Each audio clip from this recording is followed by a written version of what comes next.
आज का आजाद सिपाही अखबार आपने पढ़ा क्या? पढ़ते रहिए अपना लोकप्रिय दैनिक अखबार आजाद सिपाही। नमस्कार, आजाद सिपाही के प्राइम बुलेटिन में आपका स्वागत है। मैं हूं राहुल सिंह। आज के प्राइम की प्रमुख खबर कुछ इस प्रकार है। राजधानी में इस साल नहीं होगी भव्य दुर्गा पूजा, सादगी से सिर्फ होगी पूजा अर्चना, 4 फीट से ऊंची नहीं होगी प्रतिमाएं, जिला दुर्गा पूजा समिति ने लिया निर्णय। दूसरी खबर, सीएम ऑफिस के 17 और कर्मचारी निकले कोरोना पॉजिटिव।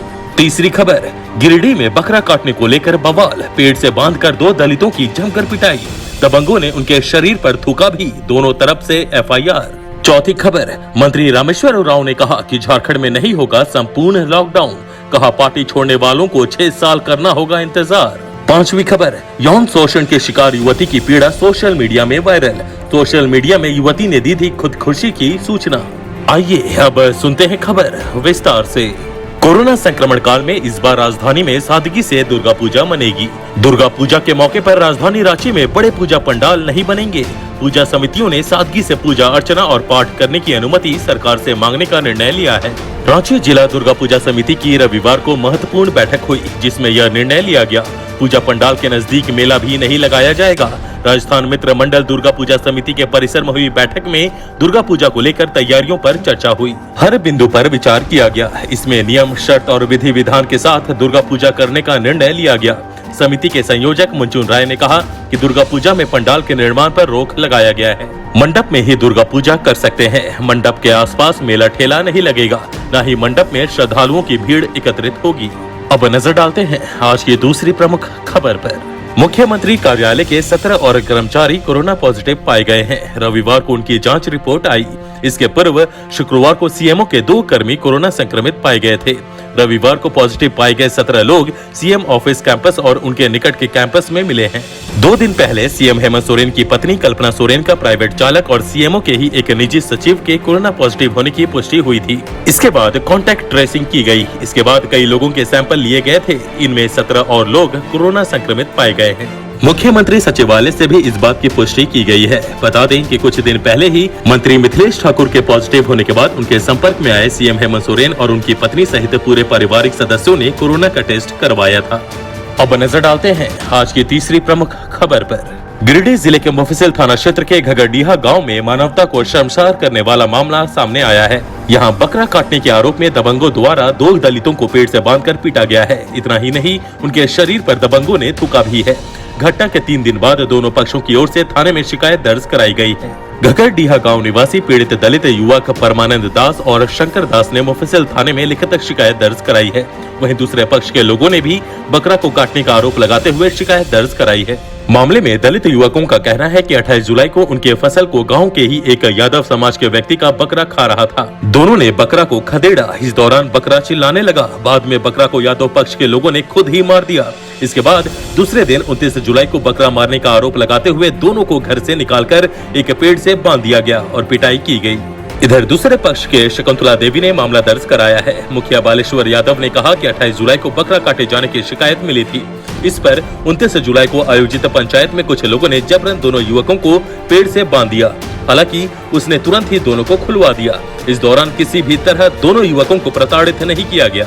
अब नजर डालते हैं आज की चौथी प्रमुख खबर पर। प्रदेश कांग्रेस अध्यक्ष सह मंत्री रामेश्वर उरांव ने कहा कि झारखंड में संपूर्ण लॉकडाउन नहीं लगेगा। उन्होंने कहा कि जीवन के साथ जीविका भी जरूरी है। इसे ध्यान में रखते हुए झारखंड सरकार हर कदम उठा रही है। मंत्री रामेश्वर उरांव रविवार को कांग्रेस भवन में आयोजित मिलन समारोह के बाद पत्रकारों से बात कर रहे थे। बता दें कि झारखंड में कोरोना संक्रमण के बढ़ते मामले को देखते हुए राज्य में संपूर्ण लॉकडाउन लगने के कयास लगाए जा रहे थे, मगर राज्य के वित्त मंत्री रामेश्वर उरांव ने संपूर्ण लॉकडाउन की संभावना को खारिज कर दिया है। उन्होंने अपने बयान में कहा है कि राज्य में नहीं लगेगा संपूर्ण लॉकडाउन। संपूर्ण लॉकडाउन से जिंदगी तो बच जाएगी, लेकिन जीविका खत्म हो जाएगी। प्रवासी मजदूर और बिहार की वजह से झारखंड में संक्रमितों का आंकड़ा बढ़ा है। वहीं चुनाव के वक्त कांग्रेस छोड़कर गए प्रदीप बलमुचू और सुखदेव भगत के फिलहाल घर वापसी की संभावना को भी खारिज कर दिया है। उन्होंने कहा कि 6 साल तक कम से कम घर वापसी के लिए इंतजार करना होगा। फिलहाल वापसी की राह मुश्किल है। कांग्रेस पार्टी में एक व्यक्ति एक पद के सवाल पर उन्होंने कहा कि ऐसा कोई लिखित में नहीं है, यह परंपरा है। वहीं 12वें मंत्री पद के सवाल को उन्होंने टाल दिया। अब नजर डालते हैं आज की 5वीं प्रमुख खबर पर। राजधानी रांची में यौन शोषण के शिकार एक युवती ने अपनी पीड़ा बयां करने के लिए सोशल मीडिया को माध्यम बनाया और सिर्फ उसने पीड़ा ही नहीं बयां की बल्कि यह भी सूचना दे दी कि परेशान होकर वह खुदकुशी करने जा रही है। देखते ही देखते उसका पोस्ट वायरल हो गया। फिर क्या था, पुलिस भी हरकत में आ गई और आनन फानन में आरोपी को गिरफ्तार कर लिया। मामला राजधानी के बरियातू थाना क्षेत्र के हरिहर सिंह रोड का है। यह युवती अपने भाई के साथ रहती है। वह प्राइवेट नौकरी करती है। उसने अपने बॉयफ्रेंड विकास कुमार पटेल पर शादी का झांसा देकर 4 सालों से शारीरिक शोषण का आरोप लगाया है। वह एक बार गर्भपात करा चुकी है। जब दोबारा गर्भवती हुई तो फिर आरोपित गर्भपात कराने का दबाव डाल रहा है और शादी से इनकार कर रहा है। युवती ने पहले तो मामले में बरियातू थाना में प्राथमिकी दर्ज कराई, पर जब कुछ नहीं हुआ तब उम्मीद हारकर उसने सोशल मीडिया में खुदकुशी का ऐलान कर दिया। इससे पुलिस महकमे में हड़कंप मच गया है और आनन फानन में युवती के बयान पर कार्रवाई करते हुए युवक को गिरफ्तार कर लिया गया है। अब नजर डालते हैं आज की कुछ चर्चित खबरों पर। प्रदेश भाजपा महिला मोर्चा की पूर्व उपाध्यक्ष सह बेरमो के चंद्रपुरा जिला परिषद के सदस्य नीतू सिंह ने रविवार को कांग्रेस का दामन थाम लिया। वो अपने समर्थकों के साथ कांग्रेस में शामिल हो गई। रांची स्थित प्रदेश कांग्रेस भवन में आयोजित मिलन समारोह में प्रदेश अध्यक्ष डॉक्टर रामेश्वर उरांव ने नीतू सिंह को कांग्रेस का तिरंगा पट्टा पहनाकर एवं फॉर्म भरवाकर पार्टी की सदस्यता दिलाई। मिलन समारोह का संचालन बेरमो जिला कांग्रेस अध्यक्ष मंजूर अहमद अंसारी ने किया।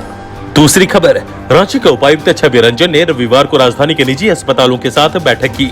इसमें सभी निजी संचालकों से झारखंड सरकार के दिशा निर्देशों को ध्यान में रखते हुए असिम्प्टोमेटिक मरीजों के लिए बेड की संख्या बढ़ाने को कहा। साथ ही साथ सभी निजी अस्पताल संचालकों को कड़ाई के साथ यह कहा गया है कि वो किसी भी कीमत पर मरीजों को इलाज के लिए मना नहीं करेंगे। तीसरी खबर, चान्हो थाना क्षेत्र में बलसोकरा की महिला मुखिया की शनिवार की देर रात पीएलएफआई नक्सलियों ने जमकर पिटाई कर दी। मुखिया द्वारा लेवी नहीं देने व इसकी सूचना पुलिस को देने से नक्सली नाराज थे। वहीं नक्सलियों के जाने के बाद मुखिया को अस्पताल ले जाया गया। इसकी सूचना पुलिस को भी दी गई। नक्सलियों ने मुखिया से करीब 1 सप्ताह पहले 5 लाख रुपए की रंगदारी मांगी थी।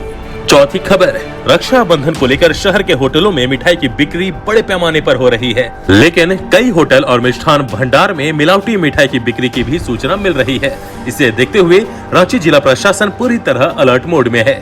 डीसी के निर्देश के बाद फूड इंस्पेक्टर की टीम ने शहर के विभिन्न क्षेत्रों में स्थित मिठाई दुकानों की जाँच की। कई दुकानों से सैंपल लेकर जाँच के लिए भेजा गया है। आज के आजाद सिपाही के प्राइम बुलेटिन में बस इतना ही। देश विदेश की तमाम बड़ी खबरों के लिए आप पढ़ते रहिए अपना लोकप्रिय दैनिक अखबार आजाद सिपाही। और हाँ, आप हमारे इस YouTube चैनल को जरूर सब्सक्राइब करें। धन्यवाद।